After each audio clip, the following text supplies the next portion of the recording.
Hello बच्चों, आज हम पढ़ेंगे partnership part third retirement of a partner का बुक रीडर्स चॉइस का क्वेश्चन नंबर 14, जिसमें दिया गया है ए, बे और से एक फर्म में साझेदार हैं जो अपना लाभ हानि 1/2, 1/3 और 1/6 के अनुपात में बांटते हैं। 30 जून 2015 को उनका आर्थिक चिट्ठा निम्नलिखित था। तो देखिए, देय बिल दे रखा है 6400 रुपये का, यानी बिल्स पेबल। क्रेडिटर्स दे रखे हैं क्रेडिटर्स दे रखे हैं 12,500 के। कैपिटल दे रखी है ए बी सी की 40,000, 25,000 और 20,000, ठीक है।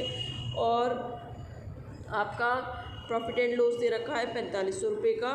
इधर देखिए असेट साइड में कैश इन हैंड हस्तगत रोकड़ 150 रुपये, cash in bank 25,500, BP BR bills रिसीवल 5,400 का, डेटर्स 17,800 का दे रखा है। और स्टॉक आपका दे रखा है 22,300 का, फर्नीचर 3,500, प्लांट एंड मशीनरी 9,750 और बिल्डिंग आपकी दे रखी है 24,000 की। इन्हीं व्यापार से 1 जुलाई 2015 को अवकाश ग्रहण किया। उस निधि का संपत्तियों का पुनर्मूल्यांकन इस प्रकार किया गया: रहतिया 20,000 रुपये, फर्नीचर 300 रुपये, प्लांट एंड मशीनरी 9,000 रुपये,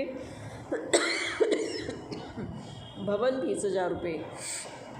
तो देखिए, प्लांट आपका 20,000 का है, स्टॉक 20,000 का। स्टॉक के क्वेश्चन में कितना दे रखा है 22,300, इसका मतलब डिक्रीज़ हुआ है। फर्नीचर 3,000 का दिया है। फर्नीचर पहले कितने का था 3,500 का, अब 3,000 का हो गया। एडजस्टमेंट में 3,000 का है, तो यानी 500 रुपये का डिक्रीज़ हुआ है। प्लांट एंड मशीनरी 9,750 की थी, एडजस्टमेंट में 9,000 की है, इसका मतलब 750 की डिक्रीज़ हुई है, ठीक है। बिल्डिंग 24,000 का था और यहाँ पर भवन 20,000 का हो गया, इसका मतलब ये भी डिक्रीज़ हुआ है। अशुद्ध ऋण के लिए 850 रुपये निकाल के दे रखे हैं। तो सारे आइटम आप इसमें डाल देंगे, जितने भी आपकी कमी आई है वो सब आप कहाँ डाल देंगे, रिवैल्यूएशन अकाउंट में या P&L एडजस्टमेंट में अकाउंट में डाल देंगे। एक को अवकाश ग्रहण करते समय 11,050 नकद और शेष 3 समान वार्षिक किस्तों में 5% ब्याज सहित भुगतान किया जाना है, ठीक है। लाभांश समायोजन खाता और साझेदारों का पूंजी खाता और BC का 30 जून 2015 का आर्थिक चिट्ठा बनाइए।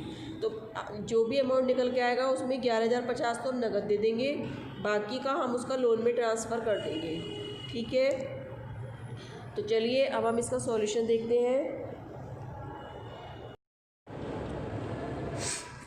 तो देखिए, हमने profit and loss adjustment account बनाया। तो स्टॉक हमने डाल दिया 2,300 रुपये का, क्योंकि क्वेश्चन में कितना दे रखा है, क्वेश्चन में स्टॉक दे रखा है 22,300 का, जबकि नीचे एडजस्टमेंट में स्टॉक कितने का दे रखा है 20,000 का। तो यानी हमारी 2,300 रुपये की कमी हो गई। फिर देखिए फर्नीचर हमारा दे रखा है 3,500 का क्वेश्चन में, और एडजस्टमेंट में दे रखा है 3,000 का, यानी 500 रुपये की डिक्रीज़ हो गया हमारा। फिर देखिए, प्लांट एंड मशीन हमारी दे रखी है 9,750 की, जबकि एडजस्टमेंट में दे रखी है 9,000 की, तो इसका मतलब 750 का डिक्रीज़ हो गया, ठीक है। फिर बैड डेट्स के हमारे निकाल के दे रखे हैं। तो देखिए, बिल्डिंग आपकी दे रखी है 24,000 और एडजस्टमेंट में दे रखी है 20,000 की, तो यानी 4,000 का डिक्रीज़ हो गई, ठीक है। बैड डेट्स के निकाल के दे रखे हैं 850।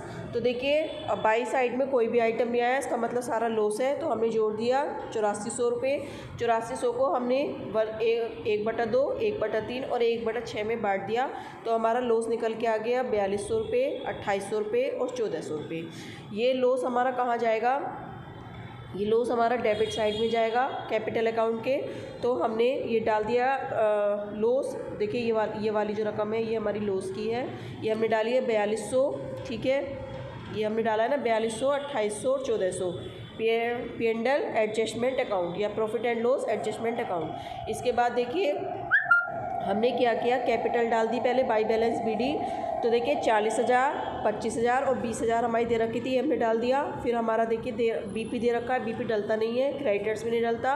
लाभ हानि दे रखा है 4,500 का, तो 4,500 को हम क्या करेंगे, प्रॉफिट एंड लॉस 1/2, 1/3 और 1/6 में बांटेंगे, तो हमारा कितना आ जाएगा। तो ये हमारा आएगा देखिए 2,250, 150 और 750। क्लियर हो गई इतनी बात। इसके बाद देखिए, अब देखिए क्वेश्चन में नीचे दिया गया है कि गुडविल का अमाउंट ए को अवकाश ग्रहण के समय ए ने अवकाश ग्रहण किया है 11,050 नकद और शेष 3 समान वार्षिक किस्तों में 5% ब्याज से भुगतान किया जाना है। ठीक है, अब देखिए ये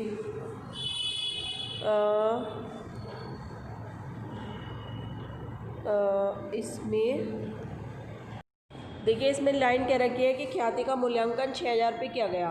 अब अवकाश ग्रहण करने वाला कौन है? ए। तो ए का हिस्सा कितना था? 1/2। तो हम 6,000 का 1/2 निकालेंगे तो कितना आएगा? 3,000 आएगा। तो 3,000 हम कैसे बांटेंगे? रिमेनिंग पार्टनर्स को हम डेबिट करेंगे। ठीक है, रिमेनिंग पार्टनर्स कौन हो गए? ए चला गया तो बी एंड सी, तो इनकी कैपिटल को हमने डेबिट कर दिया। ए इस कैपिटल के नाम से 2,000 और 1,000, और ए की कैपिटल को हम क्रेडिट करेंगे और किस नाम से? बी एंड सी नाम से। ये हमने कर दिया। क्लियर हो गई इतनी बात?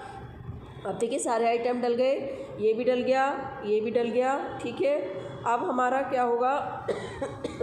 इसमें क्वेश्चन में क्या रखा है कि ए को अवकाश ग्रहण के समय 11,050, तो हमने 2 बैंक डाल दिए इसकी 11,050। अब देखिए जो भी बैलेंस निकल के आएगा वो इनकी बैलेंस शीट हो जाएगी। तो देखिए हमने इसका टोटल जोड़ा, ये हमने टोटल जोड़ा तो हमारा कितना आ गया? 40 और 3 43 और 2 45, 250। इस 45 200 को 50 को हम यहाँ ले गए तो 45 250 ये लिख दिया हमने। इसमें से हमने 4200 और 11,050 घटा दिया तो हमारा 30,000 हमने इसको लोन में ट्रांसफ़र कर दिया। क्लियर हो गई इतनी बात ए का? अब बी का निकालते हैं। अब बी का हमने 25,000 और 1,500 कितना हो गया? 26,500। 26,500 हम इधर ले गए, इसमें से हमने कितने रुपए घटा दिए? 4,800 घटा दिए तो हमारे कितना आ गए? 21,700। ये बैलेंस सी डी हो गया। फिर हमने ऐसे जोड़ा 20,750, ये वाला टोटल 20,750। इस टोटल को हम इधर ले गए 20,750, ये लिख दिया हमने 20,750। इसमें से हमने ये दोनों बैलेंस निकाल दिए 20,750 में से, यानी 2,400 रुपये। तो हमारे कितने रुपए हो गए? 18,300 रुपये, 18,350। 24,750 में से निकालिए, देखिए कितना था?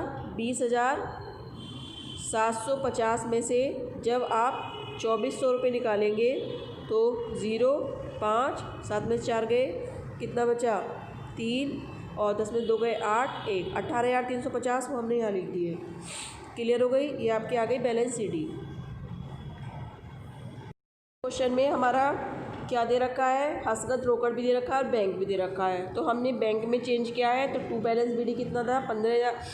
25,500 25,500 लिख दिया। ए को कितना दे दिया?